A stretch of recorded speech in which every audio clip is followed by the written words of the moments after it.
You know, in all the years that we've been making videos on Comics Explained, we have never covered Batman Hush, which is a travesty because this is like the Batman story in all of DC Comics. It's phenomenal. You guys are gonna love it. So what this does is this initially opens up with essentially a ransom, right? With the child of a friend of the president. So it's kind of a big deal. When Batman gets here, you actually end up having him encounter Killer Croc. Now, Croc starts saying things, right? Like, this doesn't involve you, you don't need to be here, that kind of thing. And a lot of stuff happens incredibly fast over the course of this battle, which in fact happens over the course of the story, right? So many things happen so quickly that basically like Killer Croc takes the money and then goes to bail. The kicker about this is that in the fight between Batman and Killer Croc, Catwoman sneaks in and Catwoman steals the money and then she goes to get away. Now, one of the kind of undercurrents of Batman Hush is the idea of like Batman and Catwoman. So it's really kind of the idea of them like getting together and officially making it like an official thing, which is kind of cool, right? We're not going to focus a whole lot on that because honestly, the whole Hush plot is way more interesting. But when Batman's chasing after Catwoman, something happens. Somebody cuts the rope on the bat swing, bat rope thing, whatever you want to call it. And Batman goes like flying down. Now, Catwoman ignores him. And what's really kind of weird, or at least she doesn't really ignore, she acknowledges that he's falling, but doesn't save him. And for a character that has kind of historically been on again, off again with Batman, although this story really kind of solidifies it all, it's very uncharacteristic. So Batman comes crashing down and he ends up just kind of landing among all these different criminals down in the lower echelons of Gotham City. And then you pick up with Catwoman, who actually goes to visit Poison Ivy, only for us to find out that the reason why she was largely ignoring Batman when he fell, and the reason why she even went after the money in the first place, is because she's under the influence of Poison Ivy. Now, initially these thugs like run up on his body, and one of the first things they try to do is exactly what you would expect them to do, right? They try to, number one, rob him, and two, unmask him. Neither one works, right? He's got all these little kind of backup gadgets built into his suit, right? One of the guys gets electrocuted, the same guy gets gassed, these small little things, and then Huntress shows up. Now, given the fact that this takes place in the New Earth continuity, basically after Crisis on Infinite Earths in the mid-1980s, but before really like the Flashpoint event and New 52 in 2011, this version of Huntress is Helena Bertinelli. And if my memory serves me correctly, this is during the point when she's a vigilante. So she's kind of a member of the Bat family, quote unquote, but she's sort of on again, off again, an ally of Batman. Enough that she's basically showing up here and like helping Batman in the middle of all this as opposed to like allowing him to be assaulted by thugs. Now, of course, when she rescues him, this basically leads to her kind of throwing him in the Batmobile, which has been called to him by Oracle, right? Like Barbara Gordon. And in turn, like he's basically taken to the Batcave. But throughout all of this whole ordeal, the time that he escaped chasing after Catwoman, the time that the cord was cut and everything, the whole thing is being watched by Hush. And that's one of the things that you're going to notice about his character over the course of this. 99% of this story is him lingering in the background, watching everything. It's not until the very end that you actually figure out who Hush is. And it is an amazing reveal because what happens is that with Batman being incapacitated and taken back to the Batcave, given the fact that Alfred is a very capable surgeon and has been for some time, at the end of the day, it's beyond his skill to handle. But because this is Batman, right, the walking, talking plot device of DC Comics, he is conscious just enough to tap his finger and use Morse code to communicate the name Thomas Elliott. And so this leads to Alfred recalling who Thomas Elliott is and then taking Bruce Wayne to Thomas himself. Now, Thomas is actually an old family friend of the Wayne family. In fact, he's a childhood friend of Bruce, and his story is not that dissimilar. It's actually really, really fascinating and really cool. But he's also one of the greatest surgeons in the world, if not potentially the best surgeon in the world. And so at the top of every headline is Bruce Wayne's involved in some crazy car crash, is how they chose to spin the story. So nobody would know that like Bruce Wayne is Batman, not even Thomas. And ultimately, of course, he ends up performing surgery on him and repairs his skull to the best of his ability, which is still recovering. And then, of course, he survives. Obviously, Hush is pissed off about this, because he wanted Batman to be killed. And so following that, Batman just immediately goes right back out there again, right? Despite having a skull that's recovering from being fractured, he goes to visit Killer Croc.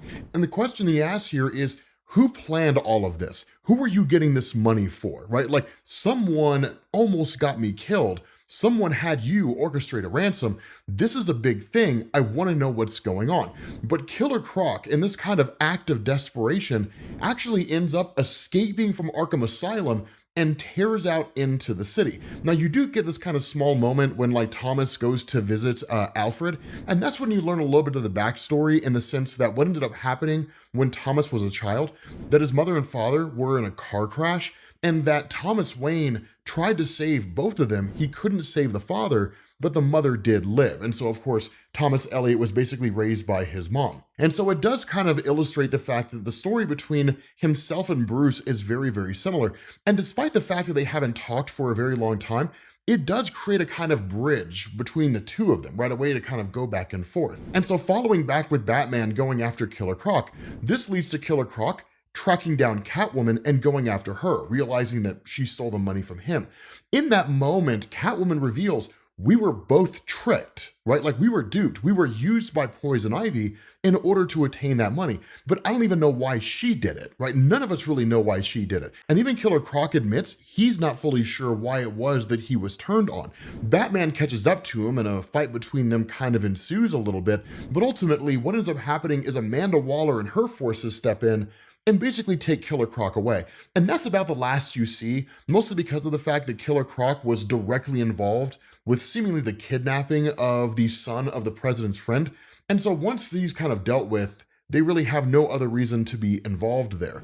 And so what you end up doing is you have Catwoman who speaks with Batman and telling him that according to her sources, Poison Ivy is in Metropolis. Now, most of you guys have seen this iconic moment in your travels through comic book world, right, on Google and so on and so forth.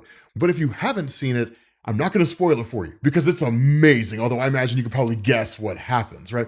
When Bruce Wayne shows up here, he initially comes into contact with Thomas, who's kind of trying to track him down and all that kind of stuff, and they both got business here, right? That kind of a thing. And they end up kind of catching a little bit of a car together, and they have this kind of flashback to when they were younger, when they were basically being watched by Thomas Wayne. And Thomas Wayne told him, right, like, stay here, I'll be right back. And they ended up seeing Alan Scott, the Green Lantern, in Metropolis, so they kind of chased after him a little bit and sort of watched him fight and so on and so forth. Just some child escapades, right? Kind of a secret that was kept between the two of them. It's not overly significant. It just kind of gives them the ability to sort of talk to each other and kind of bridge this history that the two of them have been missing for such an incredibly long time. But more so than that, this kind of leads to Bruce Wayne traveling and going to see Lois Lane, because why not, right? And when he gets here, he starts putting the riz on Lois like you wouldn't believe. He gets her flowers and everything and is just kind of chatting her up. Of course, Lois is with Superman at this point in time, right? I mean, that's just how it is, right? The 1-2 punch of the comic book couples that exist out there. And so Clark's just kind of like watching everything, right? And it's just kind of like, we can do dinner later and so on and so forth. And like Bruce is charming her up. But at the end of the day, right, it's all kind of harmless, right? I mean, if Lois for some reason was just like, hey, Bruce, like, let's go get a room, he would just be like, what are you talking about? Right? Like, you're with Clark Kent Superman. Like, what is even going on here? Or maybe not, right? Maybe it would be like that one episode of Justice League, I think it was, or I don't remember what it was, but like Bruce Wayne banged Lois. It was amazing. But the fact is, right, I mean, at the end of the day, this was really just kind of like Bruce communicating with Oracle, but it's really him just more trying to figure out where Poison Ivy is and what's going on with Poison Ivy. Now, he does locate Talia al Ghul, the daughter of Ra's al Ghul. This is going to be a kind of segue to another plot point that happens later on in the story. This is not overly significant, but it is something that I want you to keep in the back of your head, because here in a little while, we'll kind of reference it when we get to that portion of the story. But the bigger part here, right, the bigger emphasis on all of this is that it leads to basically Batman and Catwoman figuring out where Poison Ivy is. Catwoman's the first one to respond on the scene. She goes after Ivy herself. And then when Batman appears, Ivy kind of makes a joke, right? And saying, okay, like, you brought a champion, I brought a champion of my own. Only for us to find out Poison Ivy has ensnared Superman. Now, under normal circumstances, this would never happen, right? Between Superman's immune system and all that kind of stuff, he would never succumb to the influence of poison ivy.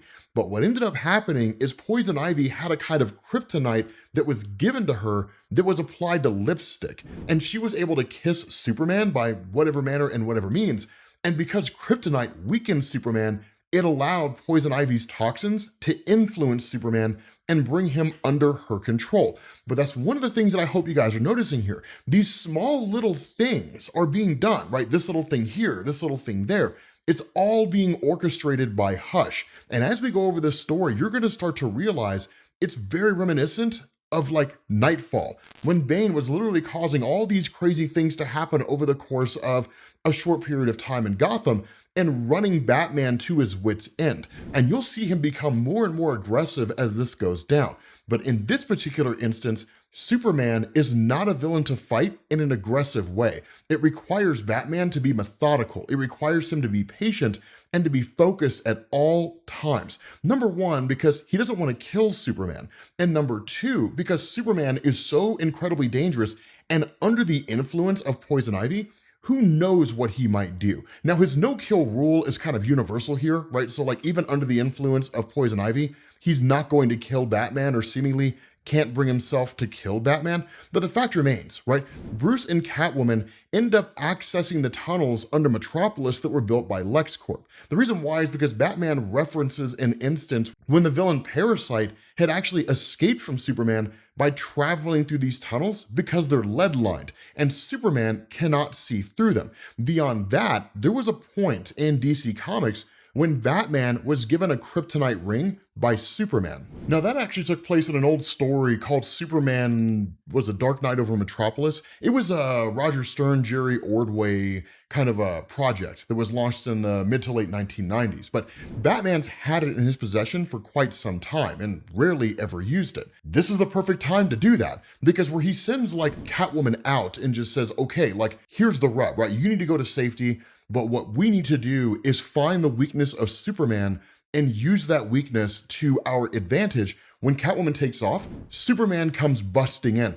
And the fight between Batman and Superman in this story is probably one of the most iconic moments in the story. There's a lot of iconic moments here, but it's one of the most iconic because what it does is it shows Batman fighting Superman in a pretty reasonable way, right? As opposed to like Snyder's Batman Endgame, right? Where Batman just like spits kryptonite gum in Superman's eye and like weakens him. That instead, like it's really more Batman using the ring and using the weakness of Superman against him, right? And in turn, like just kind of pummeling him as best he can, not trying to kill him, but really offering more of a distraction than anything else. For example, like he uses hypersonics to like deafen Superman, given like the sheer amount of sound that he's hit with. When Superman like freezes the ring on Batman's hand, Batman blinds him with a flashing light. When Superman goes to punch, Batman jumps out of the way. Superman ends up punching what is basically a kind of underground transformer that takes down power to the city of Metropolis. But it's like a pretty normal fight between the two. And it's kind of cool. But ultimately what goes on here is Batman finally gets the moment to bring Superman down. When he tells him, look up there, right? You have an option. You can either go after me or you can save her. Because what Catwoman did is she grabbed Lois Lane and threw her off the Daily Planet.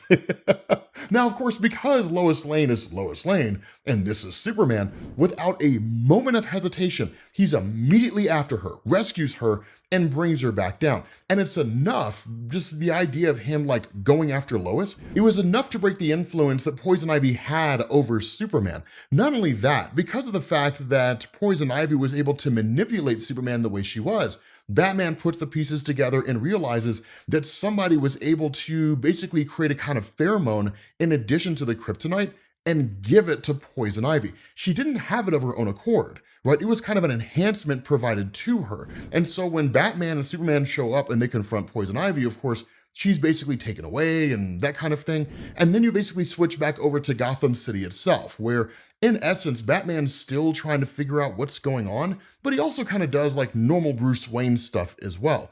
And when they're at an opera, like Harley Quinn shows up in a clown outfit. And truth to tell you guys, like when it came to reading this, I read like every single line from Harley Quinn in the voice of Arlene Sorkin, literally Harley Quinn from like Batman the Animated Series. I can't not do that. I know you guys do it too. But the fact is, like literally Harley shows up here and just does your normal Harley stuff where she like attacks everybody and is like, you know, we're gonna rob you guys and all that kind of stuff. One of the things she does is she goes after this kind of like jade pendant that belongs to Thomas Elliott. And one of the things you do is you get a kind of momentary flashback where you end up learning it's one of the very few keepsakes that Thomas Elliott has that like belongs to his mom. And because of the fact that his dad's dead, that he holds on to this thing for dear life. Now, it is a really cool moment because again, it shows the kind of human nature of him, but the value of things. Because what goes on is that Harley Quinn basically makes her escape. And when that happens, Thomas goes after her, right? And Bruce is just like, no, do not go after her. Do not let that happen. Of course, because Leslie Tompkins is there, she's essentially kind of like the doctor that tends to Bruce Wayne's injuries whenever he's hurt. And like, she's more capable than Alfred, but not as capable as Thomas Elliott. That what ends up happening is like, she tells Catwoman, hey, do your thing, go after him, I'll be fine. So now Catwoman's on the hunt. And so Batman catches up to Harley. Harley escapes, she goes out the back door, Batman chases after her, but when he gets out there, he ends up seeing that like Thomas Elliott is laying out there in the alleyway, having been shot dead, presumably by the Joker, who's just standing over him with a smoking gun. Now here's where I say Batman is starting to become a little unhinged. Because with the Joker standing there with a gun, it's just like one of those fake ones, right? Where the word bang comes out of it. It's not a real actual weapon.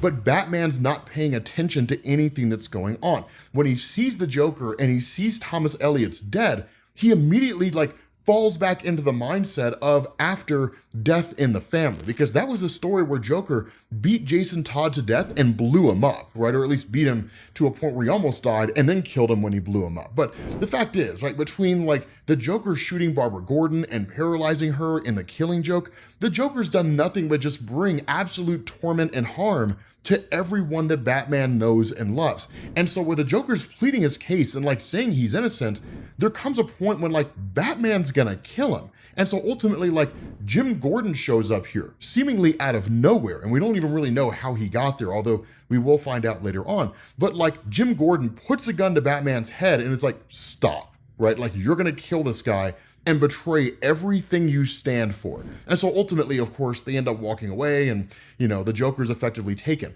But in the midst of all this, yet again, Hush is watching all of it unfold. And so what ends up happening is you see this moment where Hush is like kind of musing to himself, he is innocent, and he flips a coin, the same kind of coin that Two-Face uses. And so following that, you pick up with Batman back in the Batcave, right? Where he basically meets with Nightwing and kind of reveals that like he knows the Joker didn't kill Thomas Elliott, that there's some kind of bigger thing here, right? Given all these little clues and everything that's going on, the ransom of Killer Croc, everything with Poison Ivy, Catwoman, who is being manipulated by Poison Ivy, Huntress, the whole 9 yards, Harley Quinn, that there's something much bigger going on here. And there's only two possibilities. Either the Joker has been unwittingly roped into this scheme, or the Joker just happened to decide to do Joker things in the midst of all of this. And of course, like all things being equal, the most simplest answer tends to be the right one. And so that's where Batman deduces that like someone else is doing something, right? I saw the Joker standing over Thomas Elliott with a smoking gun because that's what I was supposed to see, right? And so ultimately it's kind of like, where do we go from here, right? Like, what do we do? Well, the problem is that before they can do anything else, the Riddler runs one of his schemes, right? Where like he steals a money truck. And of course he's dealt with like pretty quickly, right? Nothing too wild going on here, but the Riddler's just doing Riddler things, right? There's nothing really spectacular about what he's doing. It's just, you know, Riddler stuff. But what is interesting is that once the Riddler's busted and the heist is over, Batman finds Ash from one of the Lazarus pits. Now, those of you guys who aren't familiar with the Lazarus pits, in essence, it's a kind of substance that used to be based in Dionysium, and most recently, I have no idea if any of that stuff's in continuity anymore. But if you're somebody who is either dead or close to dead, you can be dipped in the Lazarus pits, quite literally, using biblical terms, and come back to life, albeit suffering a kind of temporary insanity in the aftermath of returning. But more so than that, and what's really cool here, is you get this moment where you kind of get a split, right, between Batman going to visit Catwoman and just being like, let's make this official, right? Because, I'm trying to clap those cheeks, and the only way I can do it is by saying, you're my girl and I'm your guy, right? And so what you also get is the Joker in Arkham Asylum, who's met by the arrival of Harvey Dent. More so than that, it looks like Harvey Dent is actually Hush, because he takes the bandages off his face the same way Hush did. Now, that's not the case. I'm gonna go ahead and throw it out there right now. Harvey Dent is not Hush. It'd be kind of a weird turn for the story to go in that direction. What is interesting is that this is the return of Harvey Dent after the events of the Long Halloween. Now, if you guys never read that story or saw the video, we did make it. We'll have a link to it at the end of this, so it kind of bridges the gap between the ending of Long Halloween going into this. But still, like, Harvey Dent is just like, I'm your new lawyer, right? Like, I am now an acting attorney again, which is kind of strange because he lost his license at the end of the Long Halloween when he basically became Two-Face, right? Became a villain, that sort of thing. And so switching back over to Batman, what Batman ends up doing is basically snatching up Talia al Ghul. The reason why is because, again, with her having been in Metropolis, with him needing access to the Lazarus pits, Talia does not talk to Ra's al Ghul anymore. But Batman knows if he takes Talia, regardless of how estranged she may be with her father, he would never let anything happen to her. And so him taking Talia, literally stealing her out of a plane and having her taken to a safe location, it leads to Batman tracking down Ra's al Ghul. And Ra's, knowing everything about everything all the time, right, all the goings on that happen in the world, makes a deal with Batman and says, here's what's gonna happen, right? I will make you a deal. You and I will fight each other, but there will be terms. If I win, my daughter is to be released and you will pay for your insubordination. But if you win, I will help you because someone used one of my Lazarus pits and then defiled it. I don't know who it was, but the enemy of my enemy is my friend. You and I will work together to figure out who it was. Now, of course, as you would expect, basically Batman overcomes Ra's al Ghul. And then in turn, it's kind of like, okay, here's what little information I have. And there really isn't a whole lot of information to go on there. The only thing he really says is that with the person who defiled the Lazarus pit, the only reason why you would use it is if you wanted to come back from the dead or basically, heal yourself from some kind of horrendous injury. So the question you have to ask yourself is, who in your life that you know would want to come back from the dead, or would someone want to bring them back from the dead? And the reason why is because it's all kind of a stage, right? That at this point in the Batman mythos,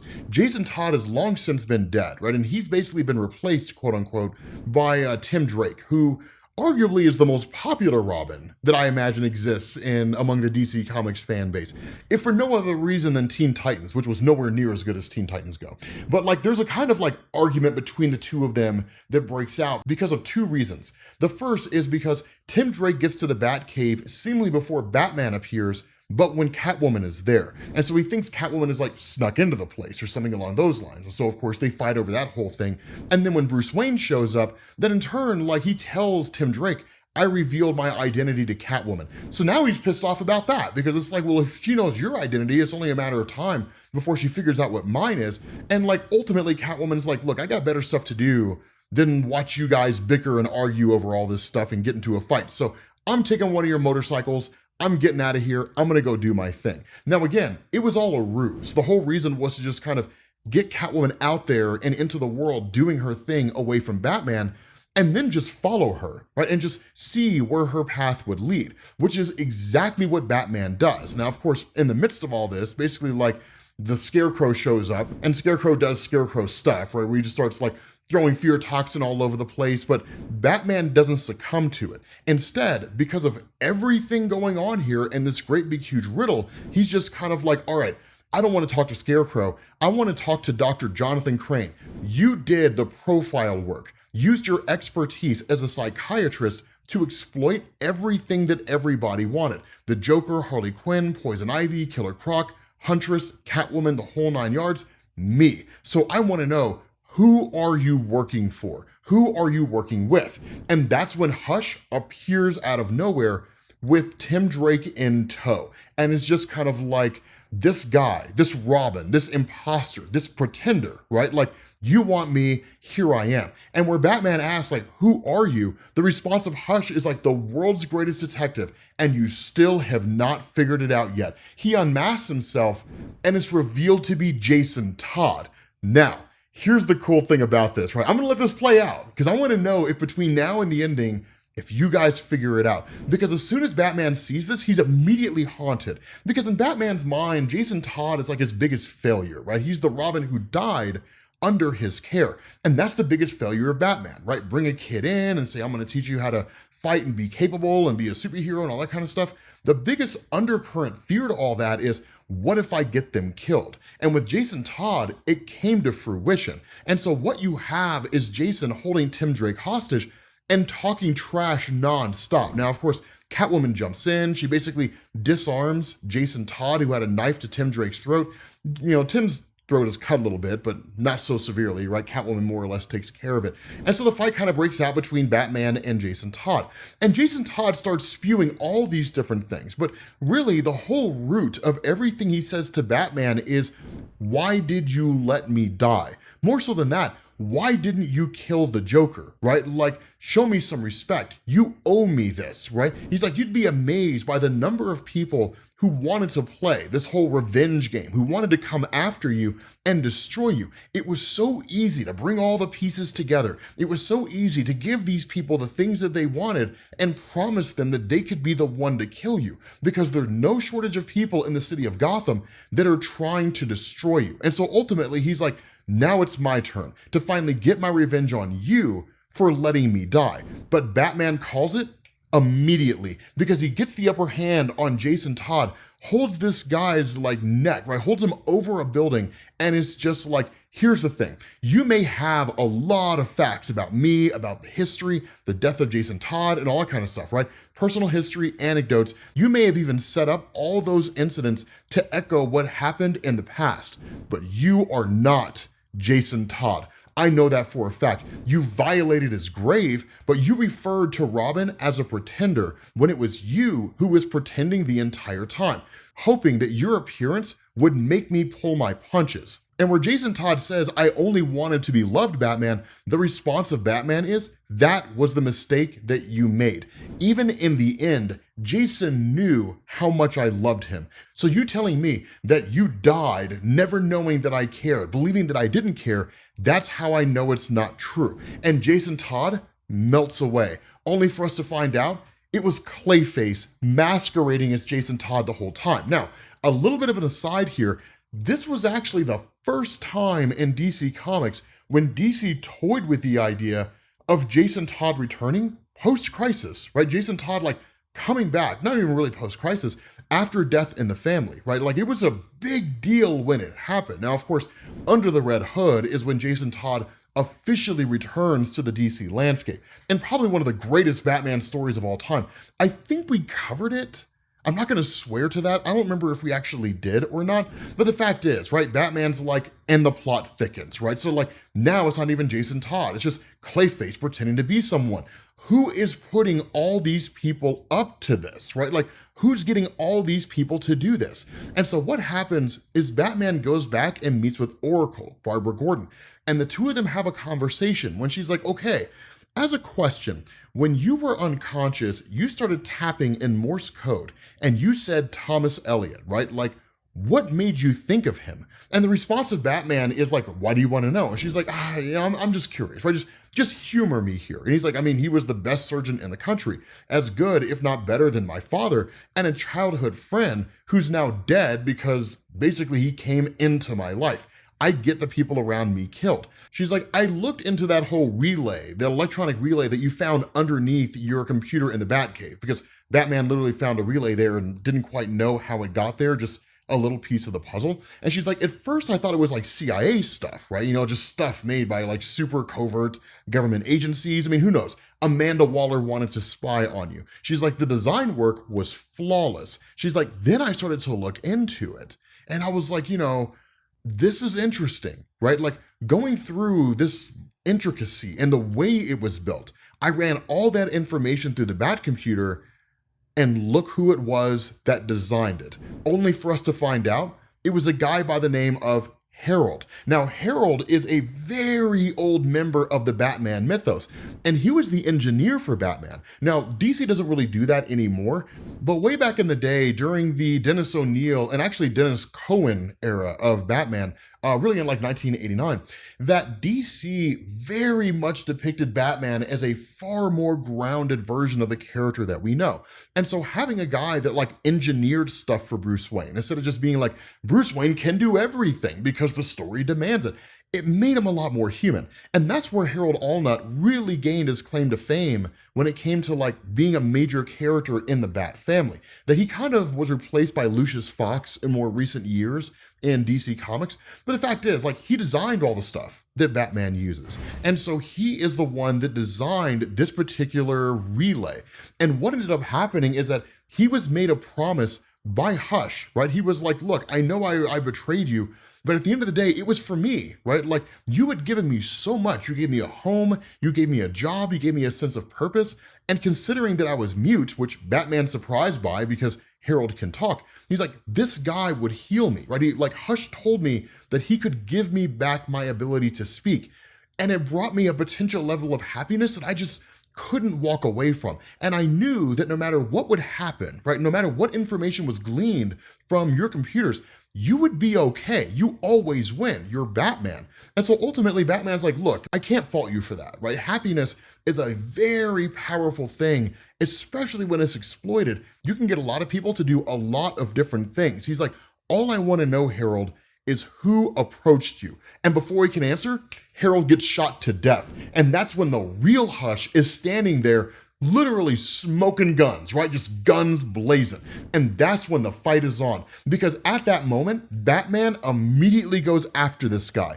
And the conversation between the two of them tells you everything you need to know. Because Batman's like, this is it, right? The game is over. It's done. It's you and I now. And he literally asks him, like, where did you get this artifact? That necklace around his neck that belonged to Thomas Elliott, dead and gone. Where did you get that from? Why did you tear his body up? And that's where Hush says that just like life, the jade pendant comes around on itself, doesn't it, right? Just this kind of looping circle. And where Batman goes to try to unmask him, Hush is like, nope, you do not get to peek behind the curtain yet. And so Batman's like, why are you hiding your face?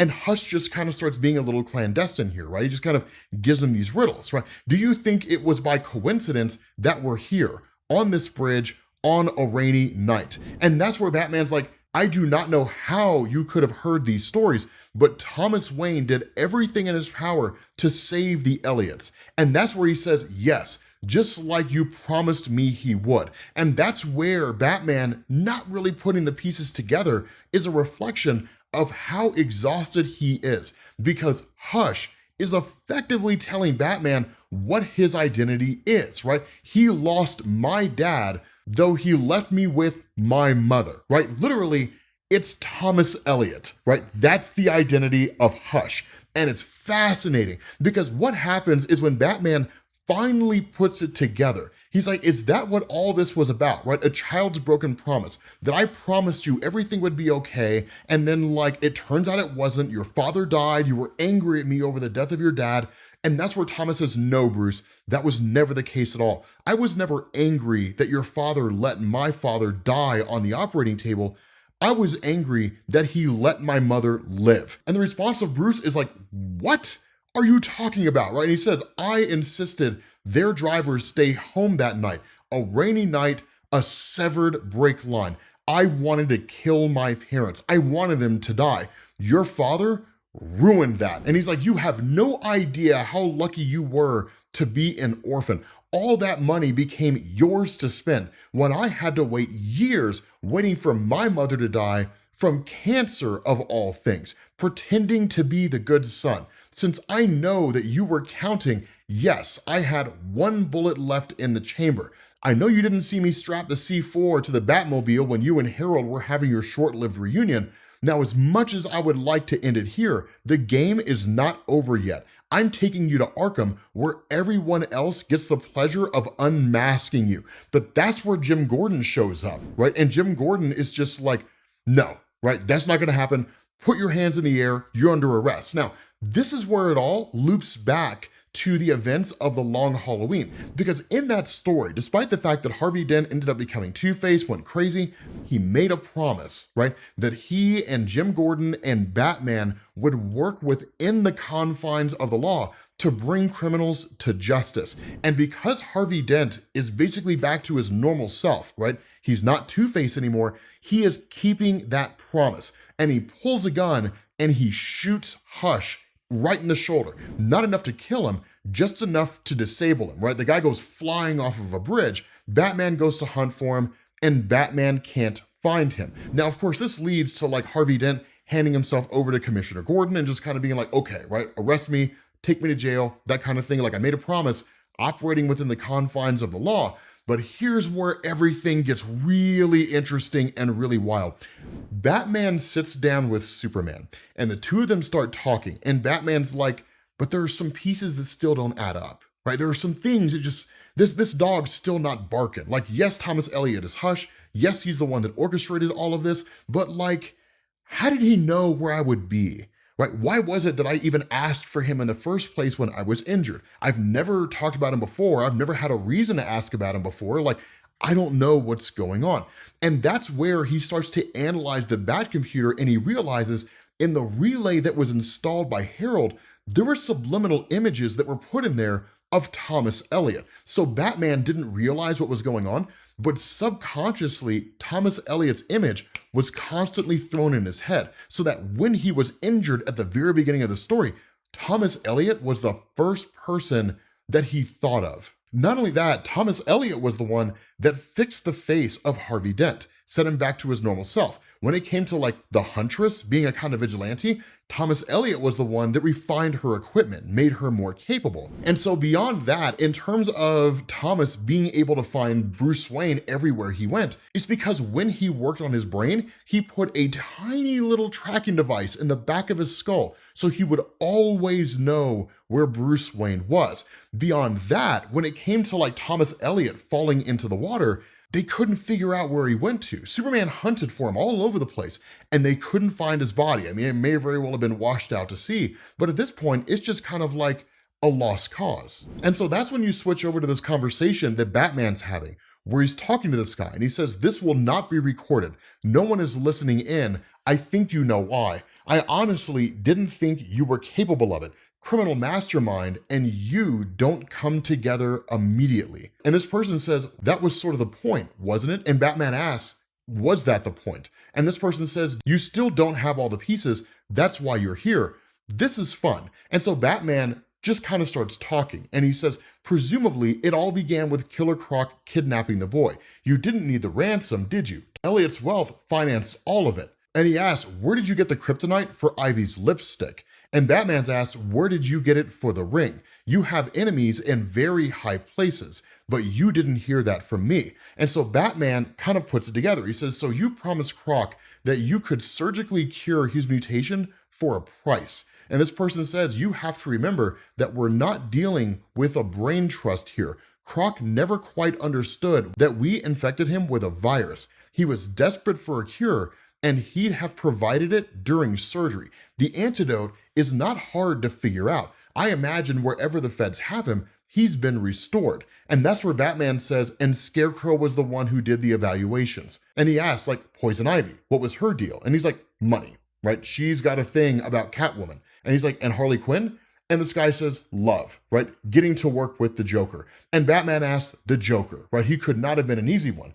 And this guy says, at first, when he heard the Jason Todd gag, he just simply couldn't resist. And Batman asks, what about Clayface? And this guy says, money, another moron. Why do I have the sense that you know all of this already? And that's where Batman's like, you pissed off Ra's al Ghul, right? He wasn't really playing. And Batman says he got involved. You had used one of the Lazarus pits, and he wanted me to find out who it was. It's why you left the ash in the back of the armored truck. You hoped I would remove Ra's from the game. And that's where you find out that the person that Batman's talking to is the Riddler, right? That the Riddler was suffering from basically terminal cancer, and the Lazarus pit was a way for him to basically be cured of his cancer.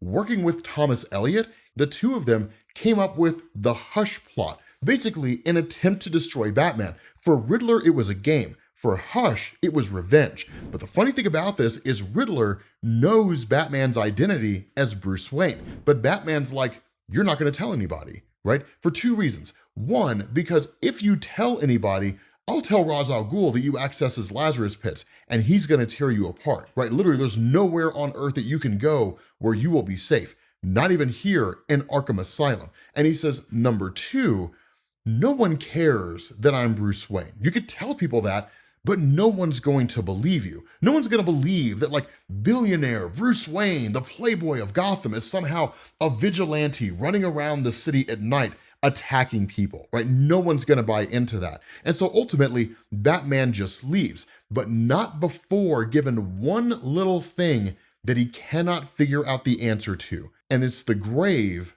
of Jason Todd. That Jason Todd should be dead. He should be buried. And he's like, where is Jason's body now? And the response of Riddler, that's the riddle, isn't it? Because Riddler doesn't know. Batman and Riddler have no idea that Jason Todd has actually returned from the dead. Again, he returns in Under the Red Hood. But with that being said, guys, we're gonna bring this video to an end. I told you guys, man, Hush is phenomenal. It's one of the greatest Batman stories ever done. Written by Jeff Loeb, drawn by Jim Lee. It's incredible. Let me know what you guys think down in the comments, and I will catch you all later. Peace.